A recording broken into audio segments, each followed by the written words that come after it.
and welcome to Healing Peak Regenerative Medicine's Longevity Channel, and today I want to talk to you about muscle mass. Muscle mass is really important, and I think it's understated in a lot of our science, and also I think that there's a really old school way of thinking about exercise and how we should exercise and how we shouldn't exercise and what really the benefits of exercise are. And so what we really want to aim for is making that exercise work for our health conditions as well as for our bodies long term, and also helping us with anti-aging. So the reason I want to talk about this is because it's coming up a lot in my practice and has always.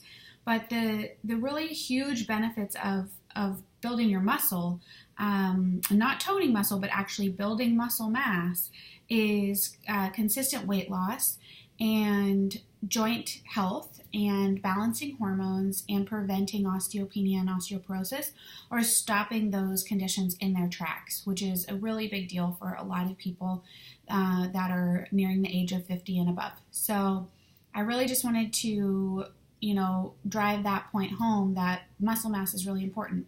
So the longer that you go with not building muscle mass, the harder it is to get back as you age.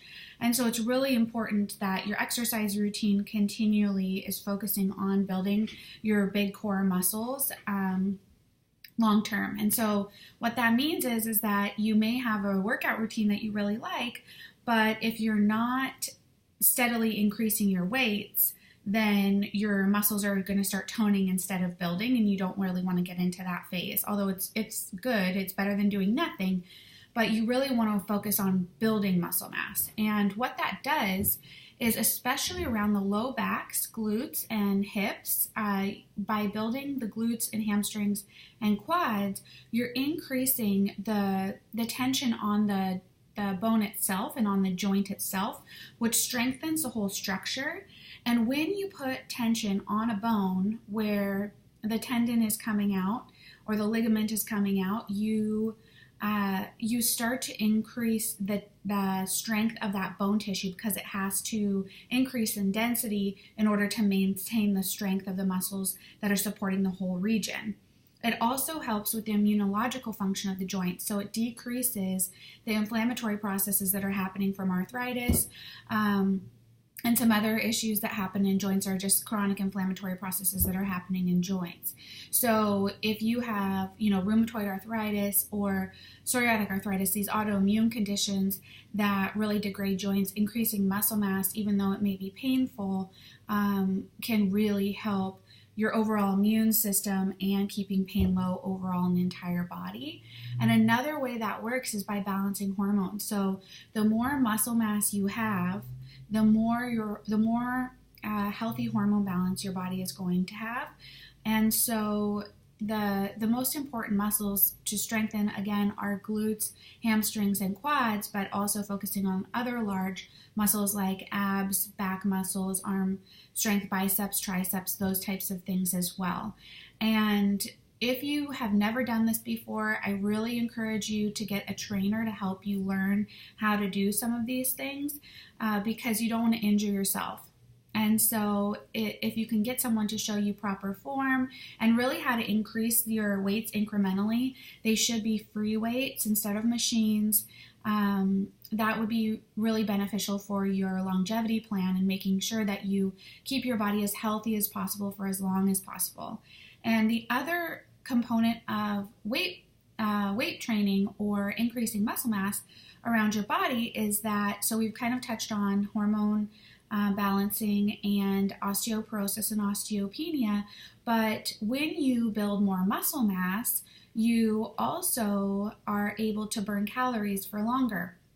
And so when you're doing activities like cycling and running, you're only burning calories for that period of time. You're not actually getting any calorie burning afterwards. And so when you have increased muscle mass, you burn calories even after you're done working out. So it's kind of like a 2-for-1 deal, right? You work out once, you get to burn calories all day long.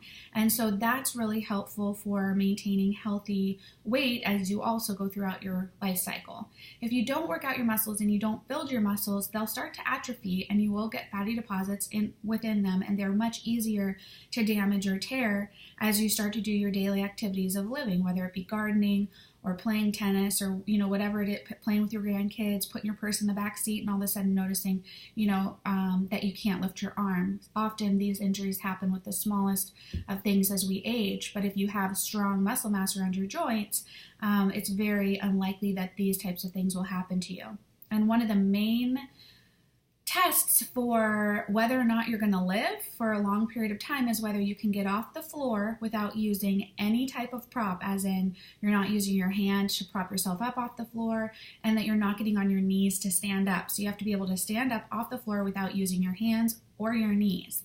And that is a major indication that you will live much longer and be much healthier. And how we do that is having the appropriate amount of muscle mass. And when we do only cardiovascular activity for long periods of time, we lose our muscle mass and also kind of tank our adrenals and increase our cortisol levels long term.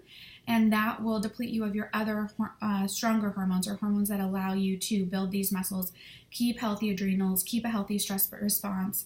I'm not saying you should never do cardiovascular activity, but I'm saying actually building muscle is more important than doing the cardiovascular activity, because muscle mass is a direct indication to how long you'll live and how healthy you'll be. So I just really wanted to drive that point home. If you have not been using weightlifting in your life, then please go get a trainer and have them help you make sure that you're doing it correctly and that your form is correct so you don't injure yourself. And it's important to start slow and build up always. Don't go from 0 to 60. Don't go from doing nothing to deadlifting 100 pounds, in a day. So some really easy exercise you can start doing without any weights, just to see where you're at on that spectrum, is squats, walking lunges, sumo squats, those types of things. And if you feel like your knees are in pain or you're not really stable, use something to help you hold yourself up so you don't fall.